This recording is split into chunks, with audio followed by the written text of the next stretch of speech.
예, 학생 여러분, 오늘은 제11장 성격과 라이프 스타일에 대해서 강의를 하도록 하겠습니다. 11장은 이제 3개의 개념으로 구성되어 있는데 성격, 자아개념, 라이프 스타일 이렇게 3개의 절로 구성되어 있습니다. 자, 먼저 이제 성격에 대해서 말씀을 드리겠습니다.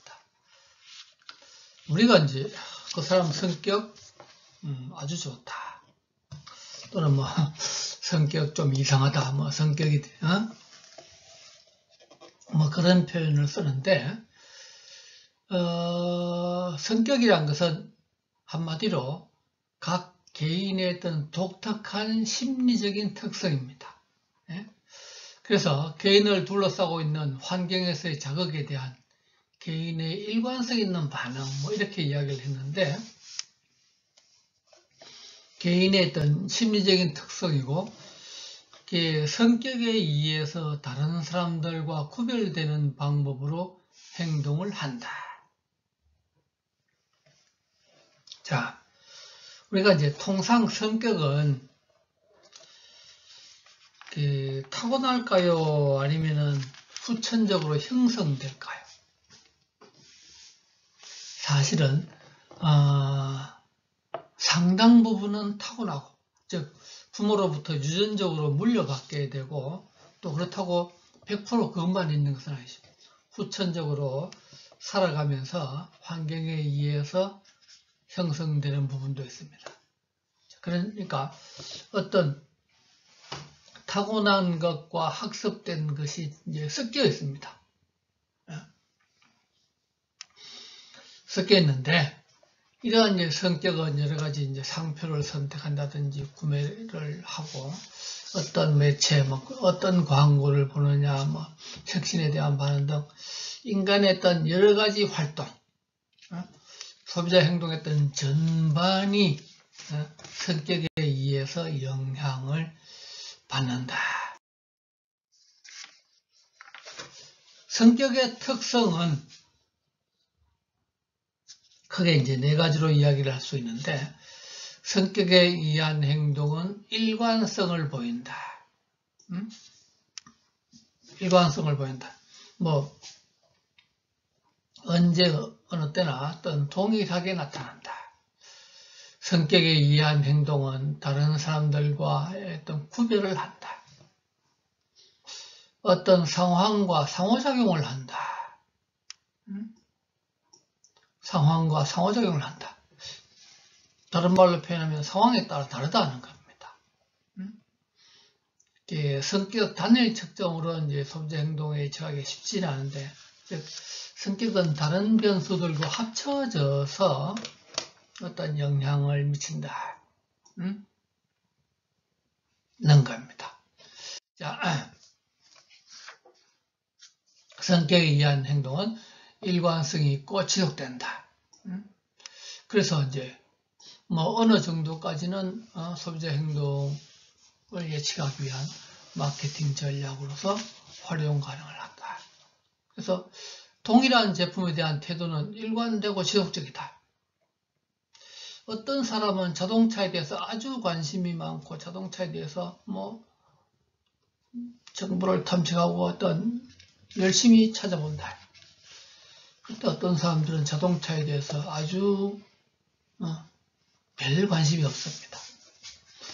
어떤 사람은 옷에 대해서 어떤 옷의 어떤 디자인, 색상뿐만 아니라 무슨 상표, 그 상표에 어떤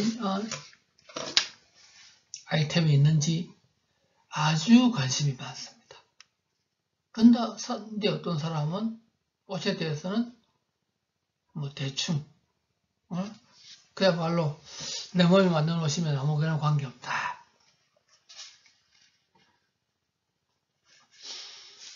그래서 그렇지만 이제 성격과 행동과 어떤 관계는 성격만으로 이제 행동을 예측하는 데는 한계는 있다는 겁니다. 성격에다가 앞에서 한 뭐 욕구, 동기, 집단 압력 등등 이런 이제 환경적 요소들과 합쳐져서 어떤 태도나 행동에 영향을 미친다. 이제 성격에 의한 행동은 사람들을 구별하는데 성격을 몇 개의 특성으로 구성됐다. 그래서 어떤 비슷한 성격의 사람들끼리 범주화, 묶을 수 있다는 겁니다.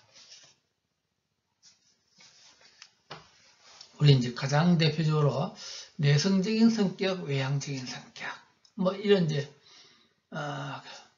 크게 이제 두 개의 어떤 범주로 묶기도 하는데, 이제 그런 식으로 어떤 이제 몇 가지 특성으로 묶어서 이것을 가지고 이제 뭐 시장 세분화라든지 이런 변수로 활용을 할 수가 있다는 것입니다. 성격에 의한 행동은 상황과 상호작용을 한다. 상황에 따라 좀 차이가 있다는 거죠. 어떤 뭐 상황 요소라는 것은 여러 가지 이제 사회적, 정치적, 경제적인 이제 요소들이 되겠는데, 대표적으로 어떤 뭐 정치 집단 너의 행동에 대해서, 그만 이제 뭐 최근에 어떤 미국의 어떤 대통령 선거가 있었는데, 어떤 공화당을 지지하느냐, 뭐 민주당을 지지하느냐 등등 뭐 이런 뭐 정치적 요소부터 시작해서 경제적인 행동, 어떤 그야말로 주식에 대해서 주식 투자를 아주 뭐 잘하고 좋아하느냐, 뭐 그렇지 않느냐부터 해서 이런 이제 뭐 여러 가지 이제 차이가 있는데, 뭐 예를 든다면은 사회적 압력에 동조하려는 경향. 어떤 사람들은 사회적 압력, 즉 주변 사람들의 말에 동조, 뭐 말을 잘 듣는다는 거죠. 아주 어떤 동조를 잘하고 어떤 사람들은 전혀 그렇지 않는다. 자기 고집대로 한다. 저기 이제 오른쪽에 표가 있는데요. 혼자 쇼핑을 할 때와 다른 사람들과 함께 쇼핑을 할 때에 어떤 행동에 구매에서 어떤 변화가 있느냐 없느냐. 그래서 뭐 혼자 쇼핑할 때는 별 차이가 없는데 어떤 낮은 동조 경향, 주변 사람들에게 어떤 동조, 주변 사람들의 말을 잘 듣는 경향이 없는 낮은 사람은 변화가 별로 없습니다. 그런데 높은 동조 경향의 사람들은 다른 사람들의 시선에 영향을 받고 다른 사람들의 말을 잘 듣고 뭐 다른 사람들을 의식하는 사람들은 많은 변화가 있죠. 많은 변화가 있다. 특히 이제 우리 사회라든지 어떤 동양 사회가 남을 의식하는 사회입니다. 남을 의식하는 사회다 보니까 이제 이런 사회적 어떤 상황에 사회적 압력에 어떤 동조하는 경향이 이제 어떤 높은 성향이 많고, 서양 사람들은 개인주의가 강하고 하다 보니까 이제 자기 고집대로 하는 그런 경향들이 있습니다. 자기 검색, 셀프 모니터링, 이제 자기 자신에 대해서 이제 뭐 찾아보고 알아보고 하는 것입니다. 그래서 이제 이런 것들도 자기 검색도 이제 성격에 좀 차이가 있죠. 그래서 성격에 대한 단일 측정만으로는 소비자의 행동을 예측하기가 쉽지가 않다. 이제 우리 앞에서도 이야기를 했지만은 성격만 가지고는 뭐 이제 예측하기가 쉽지 않고, 거기에 이제 동기라든지 어떤 다른 환경 요소를 같이 곁들여서 하면은 이제 더 바람직하다는 겁니다. 자, 이제 성격 이론에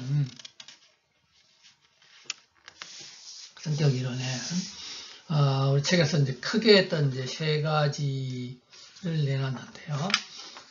정신분석 이론하고 무슨 사회심리 및 인지성격 이론, 그다음에 이제 특성 이론 뭐 이렇게 이제 세 가지를 내놨는데, 첫 번째로 어떤 정신분석 이론. 우리 이제 정신분석 이론의 가장 대표적인 학자는 이제 프로이드죠. 지금부터 프로이드라는 사람이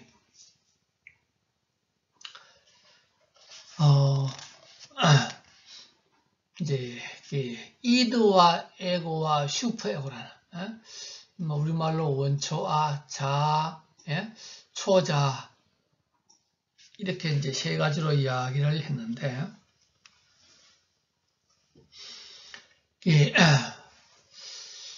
그 이드라는 개념은 어떤 이제 본능에서 나오는 생리적 충동이라든지 어떤 쾌락을 추구하는 어떤 본능에 충실해서 행동하는 것을 이드라고 이야기를 했습니다.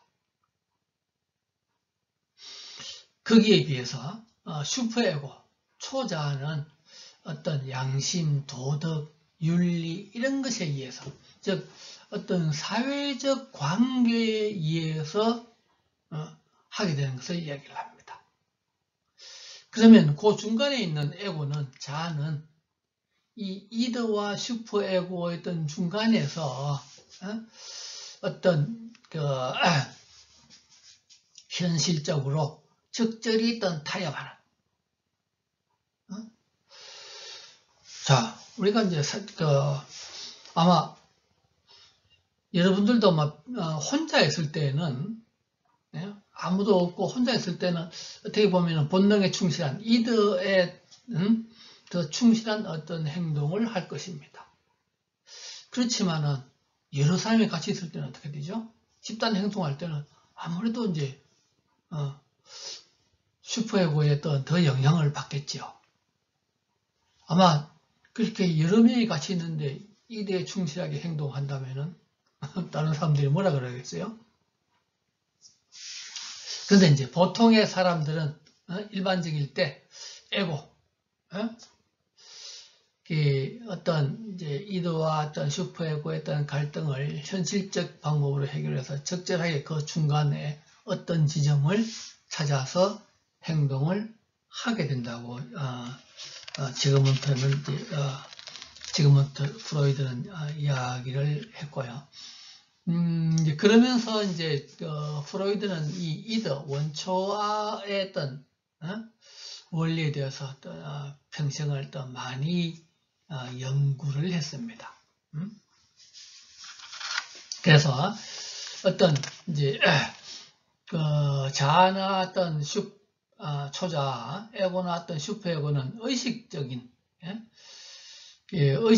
어떤 동기가 될 것이고, 이드 원초와는 어떤 무의식적인 동기가 될 것입니다.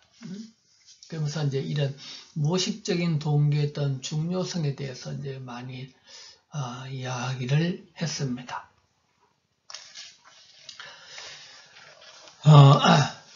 사실은 이제 이 프로이드와 그 다음에 이제 좀 몇 살 미친 이제 이제 융이라는 학자는, 이제 융이라는 학자들은 우리가 통상 이야기하는 무슨 내성적인 성격, 외향적인 성격 뭐 이렇게 이제 나눈 대표적인 학자인데, 이제 둘이는 초기에는 서로가 아주 친하게 지내고 같이 연구를 하다가 프로이드가 이제 너무 원초와 이드에만 집착하는 바람에 이제 융과는 좀 갈등을 빚고 이제 헤어지는 그런 것을 했습니다.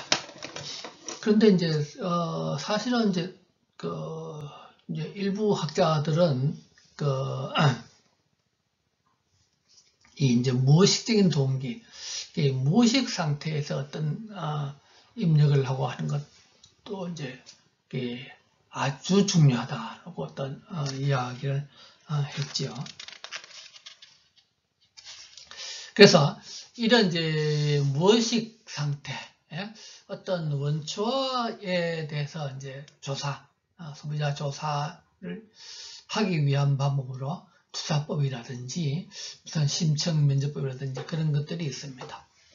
우리 이제 그 일반적인 설문조사를 해서는 이런 그 무의식적인 동기에 대해서는 잘 알 수가 없습니다. 그래서 이제 어떤 투사하는 또는 투영법, 투사법 이런 표현을 씁니다.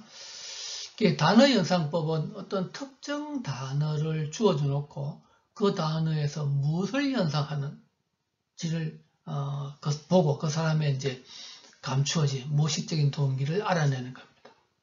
자, 예를 든다면은 그러면은 어떤 물이라는 단어를 하여튼 주어줘 봅시다. 물.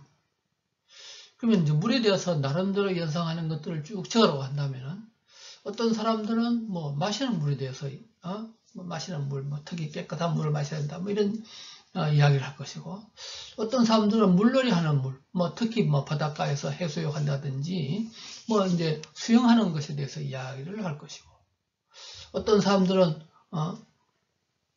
물의 무서움, 어떤 홍수가 났다든지, 무슨 해일이 났다든지, 뭐 그런 것에 대해서 이야기를 할 것입니다. 그러면 특히 이제 뭐 물의 무서움에 대해서 어떤 이야기를 하는 사람들은 아마 이제 어릴 때라든지 언젠가 그런 것을 겪어본 경험이 있는 사람일 가능성이 큽니다. 그런 것 이제 그만 잠재되어 있죠.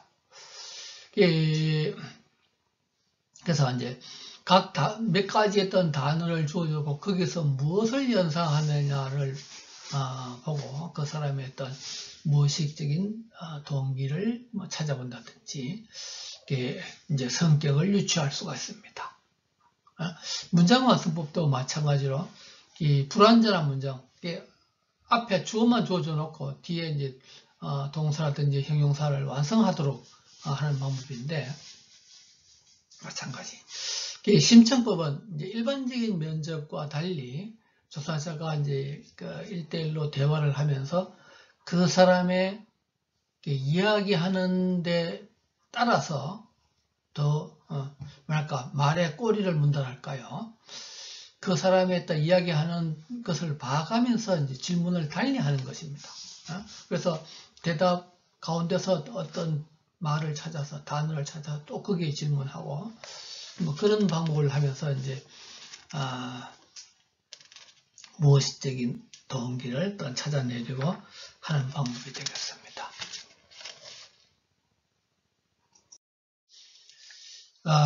그 다음에 이제 사회심리 성격 2로는 사람이 이제 사회적 환경에서, 사회적 상황에서 나타내는 어떤 일관성인 행동. 그래서 앞에 정신분석 이론이 무의식적인 동기에 어떤 초점을 두었다면 사회심리 이론은 사회적 변수, 즉 의식적인 동기에 초점을 둡니다. 사람들이 사회적 상황과의 관계에서, 사회적 관계에서 어떤 행동을 하고 어떻게 하는지 이런 의식적인 동기에 초점을 둬서 이제 연구를 했는데, 뭐 대표적인 이제 그 학자인 카렌 혼이라는 사람은 혼이는 사람의 성격을 순응형, 공격형, 고립형 이렇게 순응형의 성격, 고립형의 성격, 공격형의 성격 이렇게 이야기를 분류를 했습니다. 순응형의 성격은 말 그대로 이제 순응, 말 잘 듣는, 남들에게 의존적이고 이타적인 행동을 하고 부모님이나 선생님 말을 아주 잘 듣는, 또는 무슨 사회에 아주 잘 순응하는, 소위 말해서 모범생 중에 이런 사람들이 많죠. 순응형의 성격의 사람들 중에 이제 보통 무슨 뭐 나중에 커서 공무원이 된다든지 무슨 선생님이 된다든지 그런 사람들이 많습니다. 공격형의 성격은 이제 반대로 어떤 권력 동기, 남을 지배하려고 하고 남을 공격하려고 하고 다른 사람을 위에 올라가려고 하고 하는 이제 그런 형의 성격. 어릴 때부터 이제 대장질하고, 예? 그래서 이 공격형의 성격은 이제 커서는 잘 되면은 정치, 무슨 또는 잘못되면은 깡패 두목, 뭐 이제 그렇게 되겠죠. 그래서 이제 이런 남을 어떤 이제 지배하려고 하는 어떤 성격. 그다음 이제 세 번째 고립형의 성격은 말 그대로 혼자 조용하게 있고 싶어하는 고립하는 자족적이고 독립적이고 뭐 타인과 어떤 멀어지는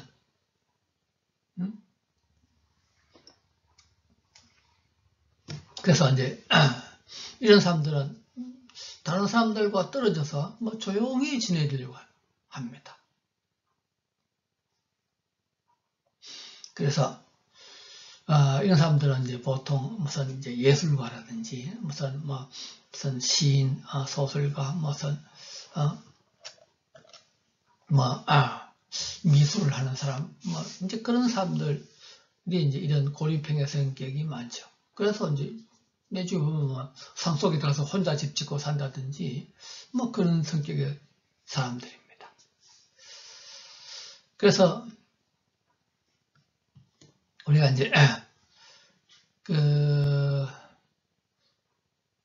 이 순응형, 공격형, 고립형을 이제 영어로 하면 compliant, aggressive, detached 해서 이제 앞머리 글자를 따서 이제 CAD, CAD 했던 척도에 의한 조사를 보면은 순응형의 사람들에 비해서 이제 어떤 비누라든지 구취 제거제, 입냄새 제거제, 그래서 남들을 배려하는 어떤 그런 제품, 그 다음에 이제 유명상표, 남들이 다 하는, 남들 따라가는 그런 순응형의 사람들은 그것들을 좋아한다. 공격형의 사람들은 우리 특히 이제 애프터 쉐이브 로션 광고들 보면은 스킨 로션을 할 때 아주 그냥 터프하게 바르는 광고를 볼 수가 있는데, 이런 남성다움이라든지 어떤 남들에게 어떤 과시하는 그런 어떤 광고들을 볼 수 있고요. 그 다음에 고립형의 사람들은 조용히 이제 무슨 차를 마신다든지, 어느 한쪽에서 이제 나만의 공간을 가진다든지 그런 것들을 볼 수가 있습니다. 그 다음에 이제 우리 책에 그게 416페이지 표 11-2에 ATSCR 다른 사람들을 이제 어떻게 평가할 것인가,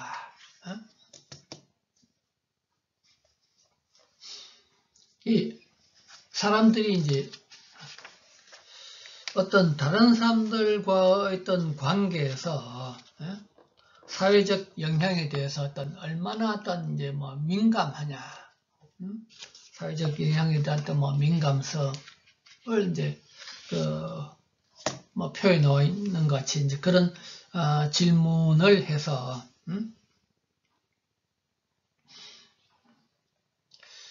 예를 든다면은 첫 번째로 다른 사람들이 어떤 행동을 하고 있다면 그건 바른 행동일 것이다. 나는 내 스타일에 맞지 않는 옷을 적극적으로 피하려고 하고 있다. 이제 등등 이제 이런 질문에 대해서 동의 정도를 조사해서 사람들이 이제 사회적 압력에 대해서 얼마나 동조하느냐, 사회적 관계를 얼마나 중요하게 생각하느냐, 이런 것들을 조사하는 겁니다. 그래서 이제 이 점수가 높을수록 사회적 압력에 이제 동조하는 사람들이고, 그래서 이런 사람들은 유명상표를 사용한다든지 어떤 다른 사람들과의 관계를 중요하게 생각한다든지 그렇게 된다는 거죠.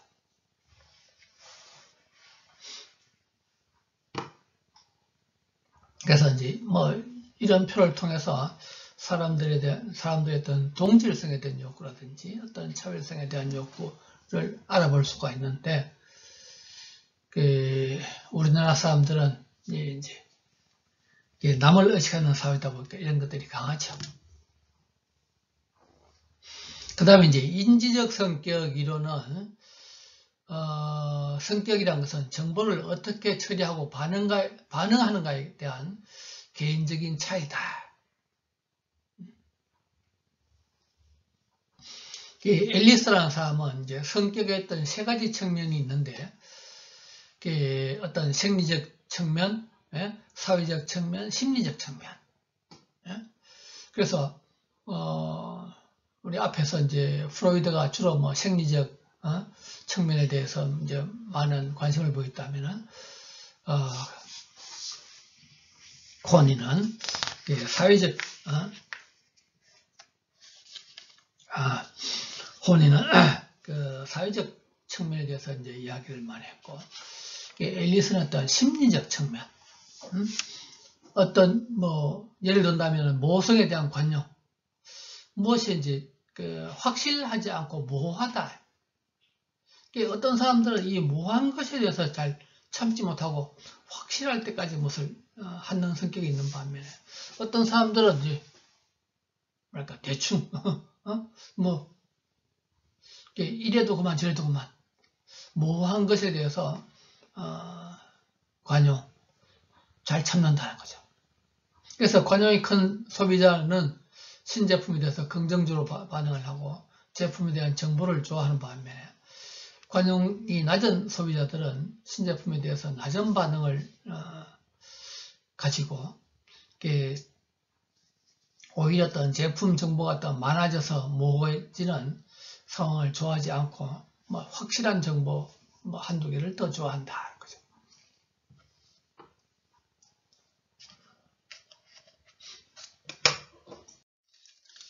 그 다음에 이제 큰 세 번째로 특성이론.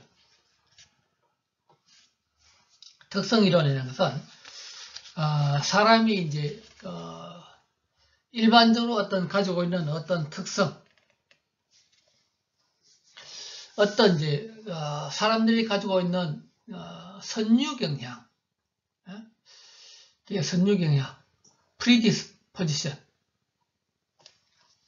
이게 선유 경향이라는 것은 이제 말 그대로 선유라는 것은 미리부터 있는 어떤 경향이다. 이게 선유 경향은 일반적으로 또 반응하려는 경향인데,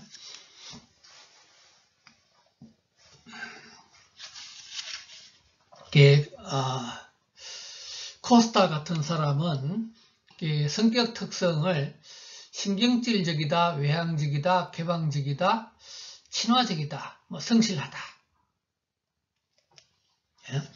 이런 5가지 특성으로 나누어서 알아보려고 했습니다.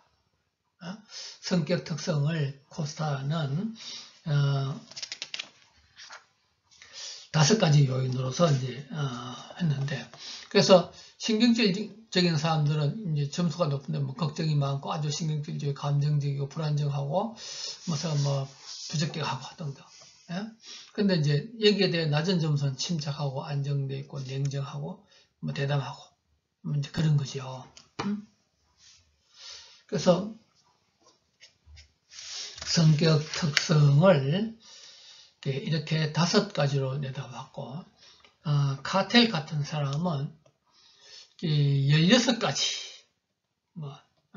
16가지의 어떤 대비되는 성격 특성, 내성적이다, 외향적이다, 어둡다, 밝다, 불안정적이다, 안정적이다, 유순하다, 공격적이다, 성급하다, 아주 태평하다, 등등 이렇게 이제 책에 지금 거기 나와 있는데, 16가지의 어떤 성격 특성으로 나누어서 알아보려고 했다는 겁니다.